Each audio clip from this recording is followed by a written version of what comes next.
Blog Talk Radio. Hello, world. Welcome once again to Tuesday Talk with Key West Lou. I am your host, Louis Patrone. This past week has been one of the outstanding time periods in a long time. Things happen every week. We live in a world that's all confused, all screwed up. Many bad things happen, some good things. But this week, it just was spectacular. Some things had a finality to them. Some things were right on. Other things needed to be said and were said. For example, President Obama's eulogy at Reverend Clementa Pinckney's service on Friday. Absolutely outstanding. I can't describe how outstanding it was. And then we've got Greece. Oh my God, what's happening in Greece this past week and yesterday and even tonight? Tonight in Greece is gone. It's because Greece is 7 hours ahead of us. It's about 2 in the morning there. It's 4 in the morning. But what happened tonight in Greece is outstanding. And then the 2 Supreme Court decisions last week of consequence, one saying, hey, Obamacare is okay, and the other saying same-sex marriage is constitutional. These are big things, and I hope I get the time to cover all of them tonight. I want to start with the eulogy, President Obama's eulogy. I've already told you. It was outstanding. I cried. And I got to tell you, I have to believe that many people who watched it cried.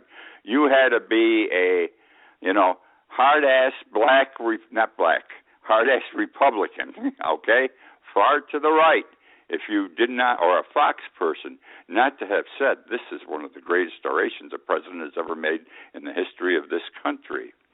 I enjoyed watching the president also, as I indicated a few seconds ago. This was his church. He was in his element. He knew he had all the moves, and he even talked like black ministers on occasion are known to talk when they're in the pulpit.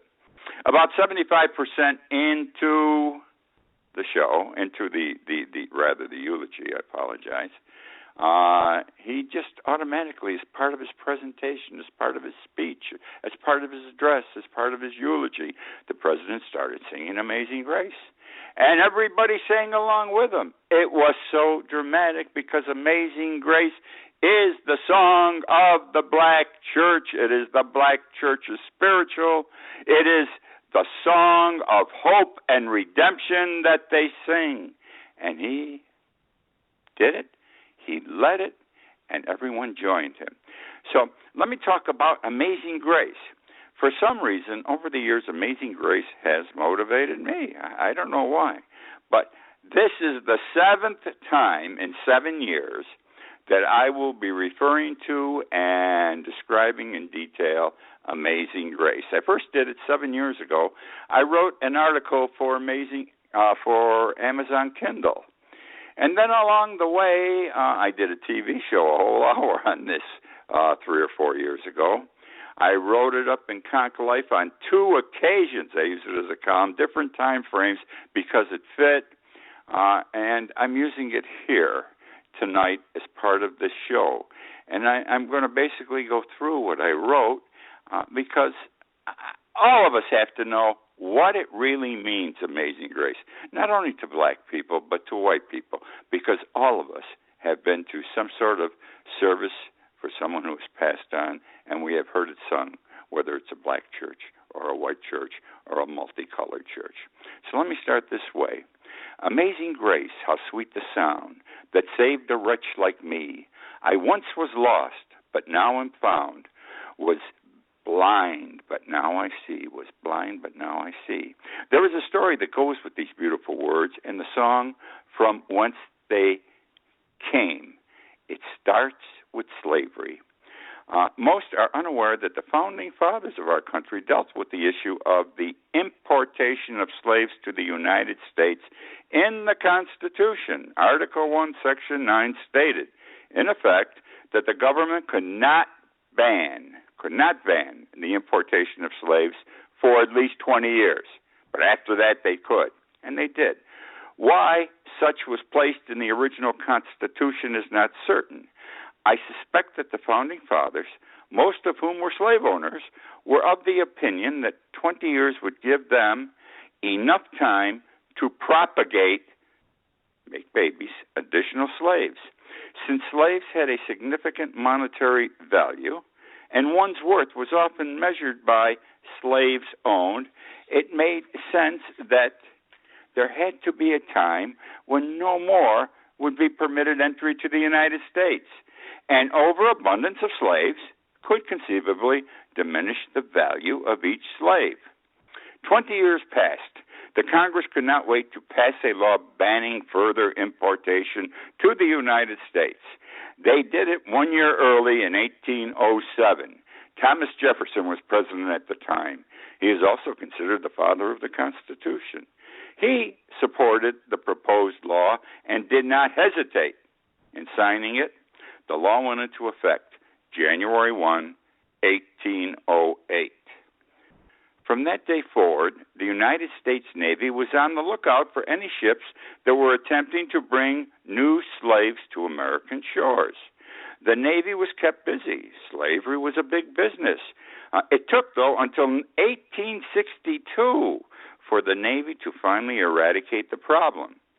Although the final 3 slave ships were captured in 1862 when the Civil War was already 2 years old, their capture had nothing to do with the Civil War.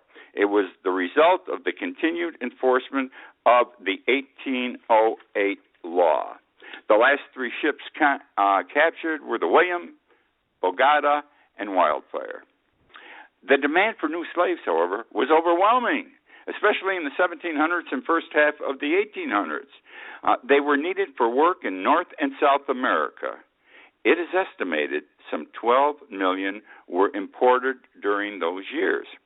Cuba was in need of a great number of slaves. The sugar fields needed workers. It is estimated at least 100,000 slaves were delivered from West Africa to Cuba. Slaves had to be replenished. Most of the slaves delivered were young, teenagers. They did not live long. They were literally worked to death. The need to replenish drove the slave industry. John Newton was a slave trader, a bad guy in his early years, very bad, mean. He was known by people acquainted with him as a despicable person. On one of the trips across the ocean, Newton and his ship engaged a violent storm. Newton thought he was going to die. We all go to God at some time. He learned to pray. He asked God to save him. God did. Newton continued as a slave trader for a few years. However, his conscience was now bothering him. He quit his chosen profession and went to theology school. Newton became a minister. In 1779, Newton wrote Amazing Grace, not as a musical piece, not as a song, but rather a poem. His congregation would recite, not sing, the words at services. The poem continued to 1835. At that time, someone put it to music. There was an English tune, New Britain. It became the melody for Amazing Grace. Prior to the 1960s, American Grace had no particular popularity except in the black churches. It became a song of hope and redemption, an African-American spiritual. Then came the civil rights movement of the 1960s, the marches, the boycotts, the assassinations.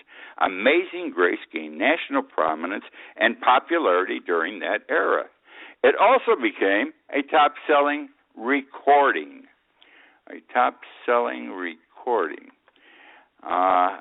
Willie Nelson, Elvis Presley, and Tennessee Ernie Ford all recorded it.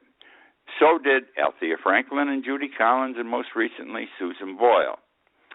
Amazing Grace's history began with the United States Constitution, the law of 1808, John Newton finding God, someone putting the words to music, and finally the civil rights movement.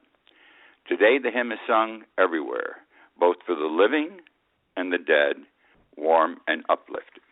as it was, warm and uplifting, as President Obama led the congregation last Friday in singing Amazing Grace. Which now brings me to Greece.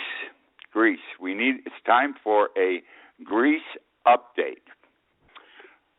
The default in Greece has occurred. Today was the day. Understand, it is not Tuesday in Greece. It is Wednesday. It's 4 o'clock in the morning over there. The money had to be paid today, or the deal had to be made. Greece did not pay. They are in default. And here's what's happening.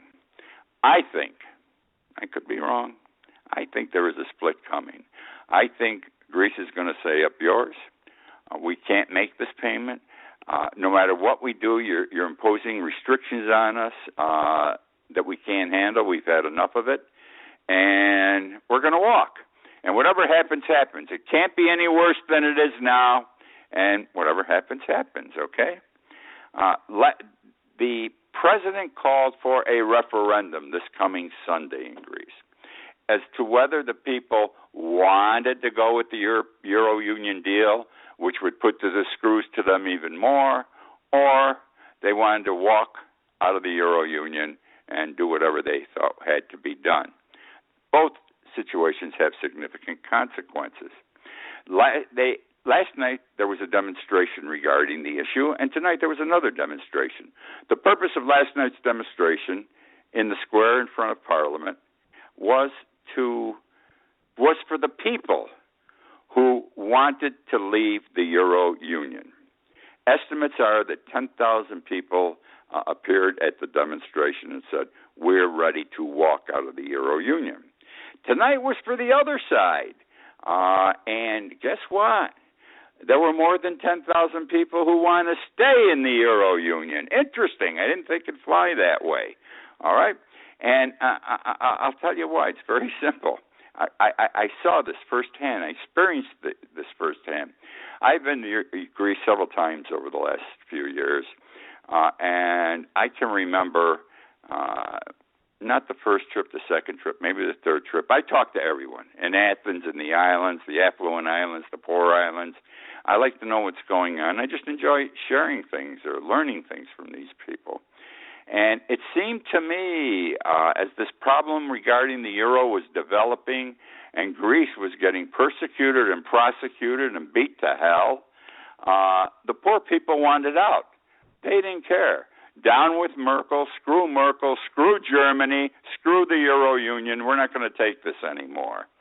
The poor people, I'm talking about the cab drivers, the people working behind counters in department stores, waiters and waitresses, musicians playing in various bars and nightclubs. They wanted out. This is a bad situation. It was a mistake for Greece to go into it. On the other hand, when I spoke with people of affluence, people who had money, things weren't easy, but they were surviving and getting along, and they had adapted themselves to the euro. I'm talking about the people that own pretty big businesses, obviously bankers, big restaurants, people like that, hotels. I spoke to people in Athens who were affluent and in Santorini, which is a very affluent island, and those that own the cave hotels and own the big restaurants, they wanted to stay with the euro.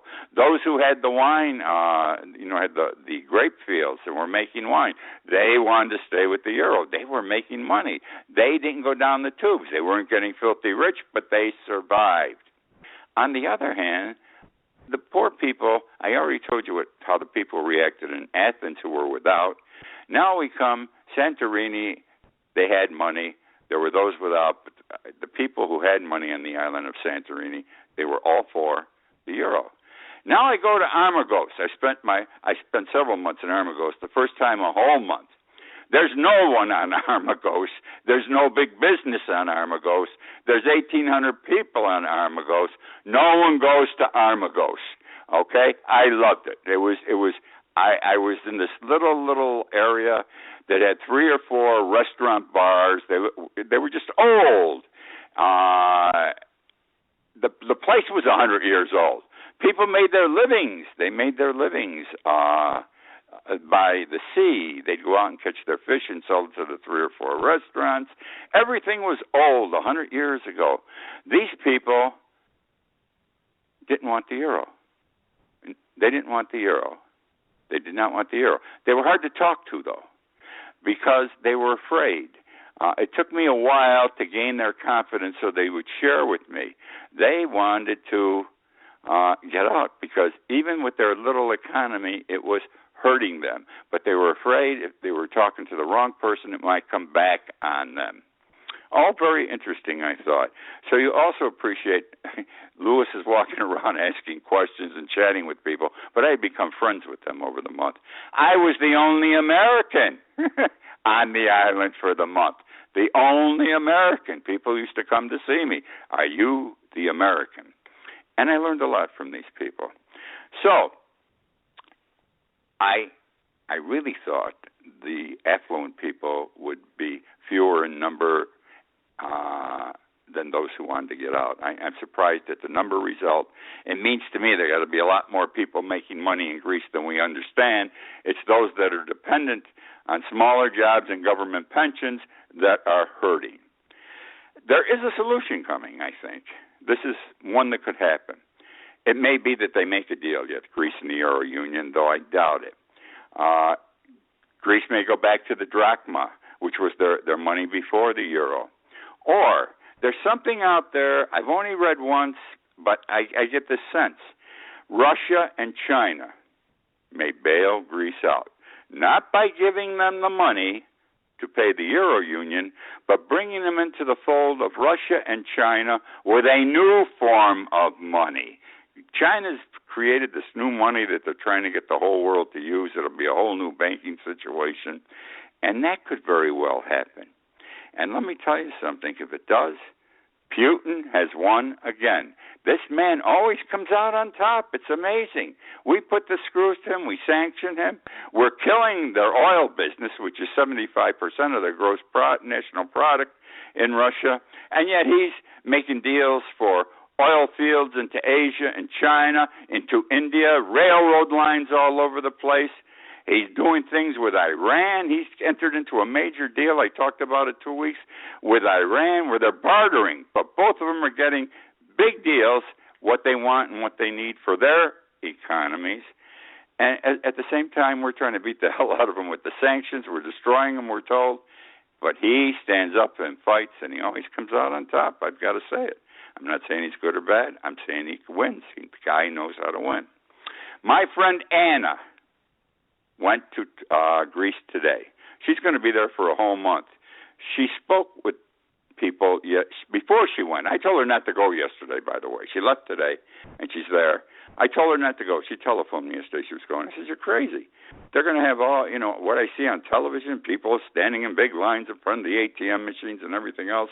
There's going to be demonstrations. You're crazy. Stay home. Go someplace else. And she says she talked to her friends on Santorini and her friends in Athens, and they all said, come, there's nothing really going on here. So she went. And she telephoned me today, and she emailed me once. She said, there's nothing going on. She says, no one is in front of the ATM machines. She didn't see the demonstration because she was tired and went to bed early, the demonstration tonight. It's business as usual. No one seems concerned about this whole thing. And when she left the airport, instead of taking a cab, why she did this, I don't know, she took the bus. A bus ride is 2 hours to downtown. She's at a hotel within a block of Parliament. It's a 2-hour ride. Cab's an hour and a half. A cab's 45 euros. I don't know how much the bus is. I'm assuming it's very cheap compared to the 45 euros. They would not take her money on the bus. Anyone coming out of the airport who appeared to be a tourist paid nothing. And she said, I got to pay. And the bus driver said, no, we are happy that you have come here for your vacation. Terrific. So everyone's trying. What bothers me is I don't think we're getting the news about Greece straight when we look at the television sets and what we read here. And this is a problem I always have with the media. I don't think they report things properly. And if you really want to understand what I'm talking about, go to Canada sometime for a couple of days or go to London and read their newspapers about what's happening here or in the world. And it's so much different from what we read in our papers and hear on television. Anyhow, Anna's going to be my correspondent in Greece for the next month. She's there. She understands. And she'll be reporting in on these things, and I'm glad to have her there. I'll tell you this. I wish I was in Greece right now. This is history in the making, what's happening in Greece. Do you realize if they pull out of the Euro Union, it could be the beginning of a major recession in Europe? It might take a year to hit or 2 years. It will destroy the Euro Union. Italy, Portugal, Spain will follow Greece and say, up yours, Euro Union, we're not going to pay you either. It is. It's history in the making. And which way is it? Do these countries go with Russia and China? Do they make it on their own? It's fantastic. Absolutely fantastic. It's an exciting time. Which now brings me to Walmart. Has nothing to do with Greece. Has nothing to do with Amazing Grace. Walmart takes a beating, and properly so. They pay their employees niggardly wages. All they're concerned with is the bottom line profit. I do believe they provide clothes and food very cheaply to their customers. And, you know, if you haven't got a buck, paying $3 for a T-shirt or $3 for a pair of shorts or a pair of pants, and being able to buy your groceries at about 40 or 50% less than you can buy them anywhere else, in today's economy, it's a boon for those who shop there. Many people disagree with me. You should not shop at Walmart. I don't. I went once. I got chastised. I wrote about it in the blog. You know how many people wrote and said, you should be embarrassed to say you shopped at Walmart. So it was in Miami. Be that as it may, let me tell you what's going on with Walmart. Walmart is into tax havens. Obviously, they're a major United States corporation. Right now, Walmart has $76 billion, that's right, $76 billion, in 78 different tax havens in the world. $76 billion in 78 different tax havens. And as a result of doing this, they have saved, tax-wise, $3.5 billion over the past 6 years. They would have owed taxes. I know the numbers don't seem to blend, but this is what the report indicated. They saved $3.5 billion over a 6-year period. That's still a lot of money, $3.5 billion. Now, out of fairness, let me say this too. Walmart does pay taxes in the United States. Last year, Walmart paid in income tax to the United States $6.2 billion. Now, that's a lot of dough, $6.2 billion. And that $6.2 billion represented 2% of all corporate income tax collected by the United States. So, on the one hand, they're doing their thing for God and country. On the other hand, they're trying to save a buck. So, I don't know if we really should condemn that. No one should have the availability of a tax haven. These corporations should not have it. They should have to pay like everyone. But they want to save $1. What are you going to do? I don't know. Keep in mind, last year, Walmart paid $6.2 billion. General Electric paid nothing. So we've got to say, Walmart is trying, I think. They still want to save $1, and that is business. Two of the decisions rendered by the Supreme Court last week, one involved Obamacare and the other same-sex marriage. Very big week for President Obama, a very big week for liberal America.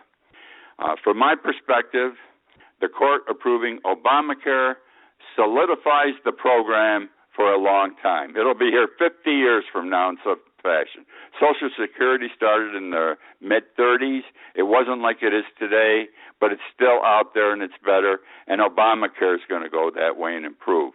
The possibility of cutting its head off is gone. It's a fait accompli. It is a reality. What I don't understand is these people now who are running for for president or trying to run for president on the Republican side, and some congressional people. They're saying we're going to repeal it next time. We're going to repeal it. They're going to repeal diddly-dip. It's here. Put your time and effort in something else, like money for roads and schools, etc., so people can get back to work, a better wage for the working class, etc. The other thing is same-sex marriage. I never, in my lifetime, I got to tell you something, thought this would ever happen. Even 10 years ago, I said, geez, my gay friends are crazy. I could not conceive of gay marriage being considered proper, legal, constitutional. And here it is. And with that decision by the United States Supreme Court last week, it is here for all time. And it means equality for everyone. And I think this is terrific, absolutely fantastic. But there are going to be issues ahead. This is where the war is going to be waged, not really with Obamacare, with same-sex marriage. And it's going to be from the far right, from conservative America. And their concerns, let's look at it. Abortion was legalized 50 years ago. We're still fighting the abortion issue in this country. And what about voting rights, part of the civil rights movement in the 1960s? What are we fighting about the past year? The Republican state legislatures and the United States Congress are trying to take away, and the courts are supporting them in many instances. This is what I cannot understand, to make it harder for poor people and black people to be able to vote, which I believe is wrong. So we're waging that war, and this is 50 years ago also. Now, what's going to happen with same-sex marriage? The thing that hits me in the face right away, I'm a Catholic. I'm a poor Catholic, a fallen-away Catholic, but I can see right now, is a Catholic priest going to be required to marry two gay people, two people of the same sex? It is obviously going to be against the concepts of his religion. Same thing with a Christian minister. This creates a problem right there. So now we're going to have a lawsuit. I can see them coming, more than one. On religious grounds, the priest, the minister can't do this. Let me tell you what I think. Many of you are going to disagree with me. If you have a license to marry people, and even a priest does and a minister, then you've got to fulfill the obligations of that license. There are no deviations. There are no exceptions. Otherwise, don't marry anyone at all. It's a blanket situation. You cannot pick and choose. I don't think a religious exception applies here. Think back when John Kennedy ran for president. The country was fearful. He was going to be the first Catholic president if he was elected. He would owe his allegiance to Rome. And boy, it was tough for him to get over the religious issue. But he says very calmly, listen to me. My religion and my duties as a public servant are separated. That's all. I will not let my religion affect my judgment in doing what should be done for the country. And he did it, and he did it properly. Unfortunately, it only lasted 3.5 years, but he did it. And that's the way it has to be here. If you're going to be a judge, if you're going to be a county clerk or a city clerk, if you're going to be a minister or a priest, and you have a license to marry people, you will marry everyone, regardless of sex. Otherwise, you should not hold the office or maintain the license. Well, that's my show for this week. I'm glad I got this much in. I didn't think I would. I have some more goodies here, but there is no time left. Thank you for joining me tonight. I hope you enjoyed my dissertations here. I know not everyone agrees with me, but I appreciate the fact that you all tune in and listen to me. Join me again next week. I will be looking forward to talking with you again. This show, as you know, because many of you listen to this when as it's archived, is available on Blog Talk Radio, YouTube, and it can be found every day on my site, keywestlou.com, keywestlou.com, where my blog appears every day. There's a link to this show. I wrote a book, The World Upside Down. If you like my show, buy the book. If you don't even consider buying the book. And if you like the show and haven't bought the book, go order it. It costs 99 cents on the internet, or $3.99 if you want soft cover delivered to you. Thank you again for joining me. Look forward to being with you next week.